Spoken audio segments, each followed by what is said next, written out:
नमस्कार दोस्तों, आज मैं जिस व्यक्ति के बारे में चर्चा करने जा रहा हूँ उस मशहूर हस्ती से आप भली भांति चित परिचित होंगे। जी हाँ दोस्तों, यह हस्ती आपको रोज़ शाम गोदी मीडिया के किसी भी चैनल पर होने वाली डिबेट की एक खिड़की में दिख जाएंगे। आई रिपीट, गोदी मीडिया। सो अभी तक आपको पता तो चल ही गया होगा, he is none other than BJP spokesperson doctor Sambit Patra.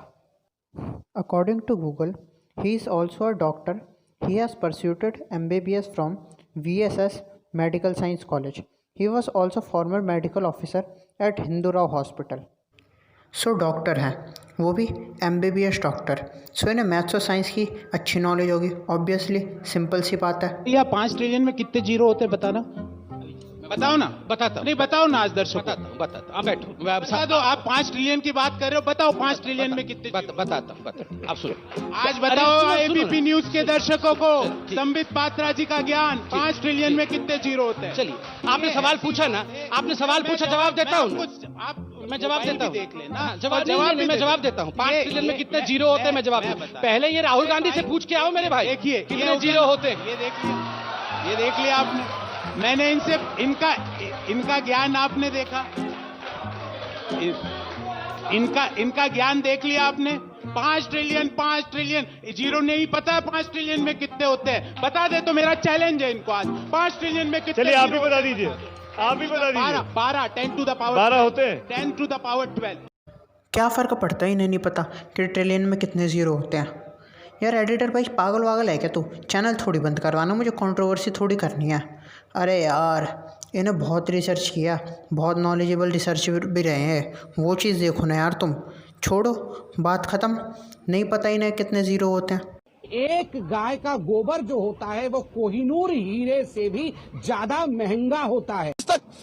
एकदम इन्होंने वक्त बदल दिया, जज्बात बदल दिए, जिंदगी बदल दी। 119 पे इतनी अच्छी पार्टनरशिप चली। ओ भाई, मारो मुझे, मारो मुझे, मारो। नहीं, ये मजाक हो रहा है। एक सेकंड यार, मजाक हो रहा है। नहीं ये एडिटर भाई तो समझना यार, मैं इसे एक्सपोज करने थोड़ी बैठा हूँ यार। मैं ट्रिब्यूट दे रहा हूँ, तू टाइटल तो पढ़। तू समझ यार, यहाँ लॉजिक और फैक्ट्स पे बातें नहीं होती, समझ रहा है ना? आस्था के नाम पे खिलवाड़ नहीं करेंगे, बात ख़त्म। इसको प्लीज कट कर दीजिएगा। अब थोड़ा गहराई में जाते हुए मेरा आपसे सवाल है, ये जो व्यक्ति डिबेट शो के दौरान अभद्र टिप्पणियां करता है, क्या वह फ्रीडम ऑफ स्पीच है या उसे डेंजर स्पीच की कैटेगरी में रखा जाए? ये आप खुद सोचिए और कमेंट कर अपना ओपिनियन बताएं कि ये फ्रीडम ऑफ स्पीच है या ये डेंजरस स्पीच है। मौलाना बैठ।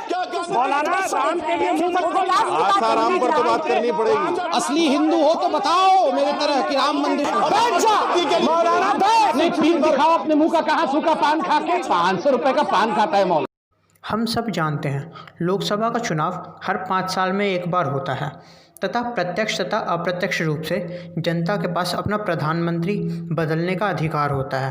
अगर मैं आपसे पूछूं कि इसी प्रकार आप अपने पिताजी को बदल सकते हैं, हम सबका जवाब होगा नहीं, परंतु हमारे संबित पात्रा जी के अनुसार यह हो सकता है। हमारे राहुल गांधी कौन है? अखिलेश भैया ने कहा था। हमारे अखिलेश भैया हैं तो मोदी जी आपके चाचा हैं क्या? मेरे चाचा नहीं, तो कौन है? इस देश के बाप हैं।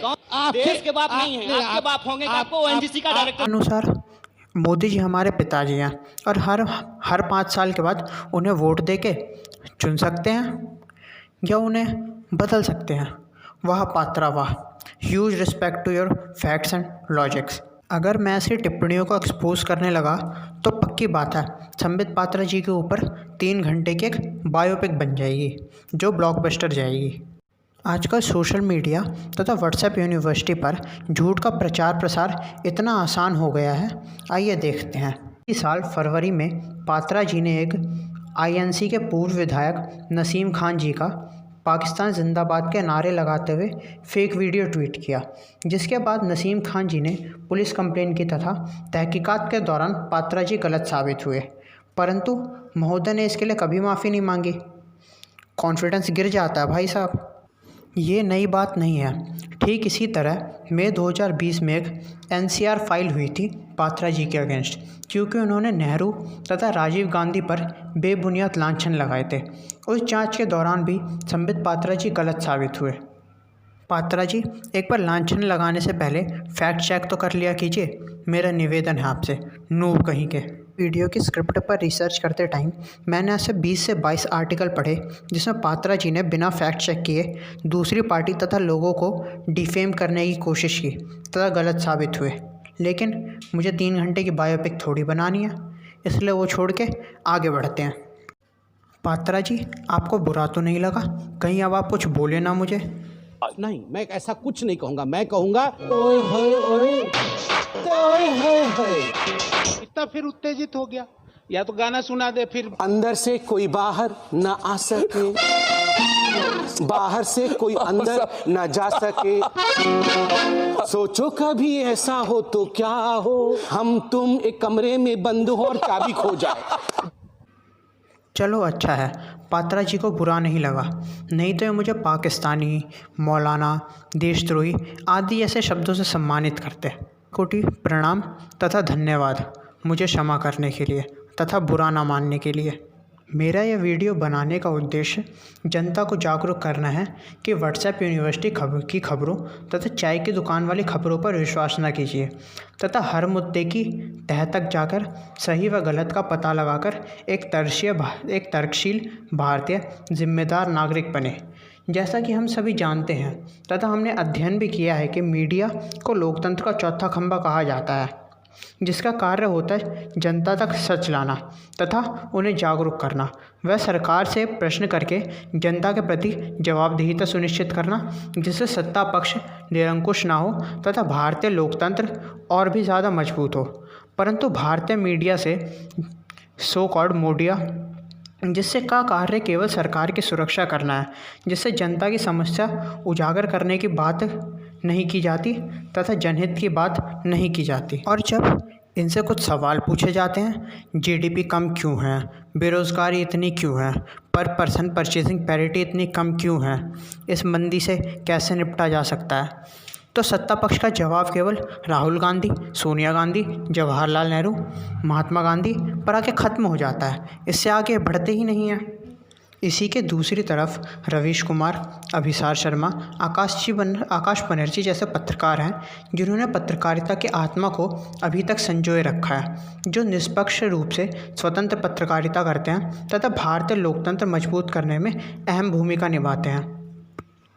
अगर जाने अनजाने में मेरी तरफ से किसी व्यक्ति तथा समुदाय की भावना को ठेस पहुंची हो तो मैं क्षमा प्रार्थी हूँ। एक निवेदन और है आपसे, अब कमेंट सेक्शन में तू वामपंथी, तू देशद्रोही, गद्दार, अर्पण नक्सलवाद का प्रचारक आदि शब्दों का उपयोग मत कीजिएगा। ये सुन के मैं बोर हो गया हूँ, कुछ नया ट्राई कीजिए। धन्यवाद। हिंदू भाइयों, शेर बनो, जवाब दो। ना शेर बन सको तो शेयर करो, दबा के शेयर करो।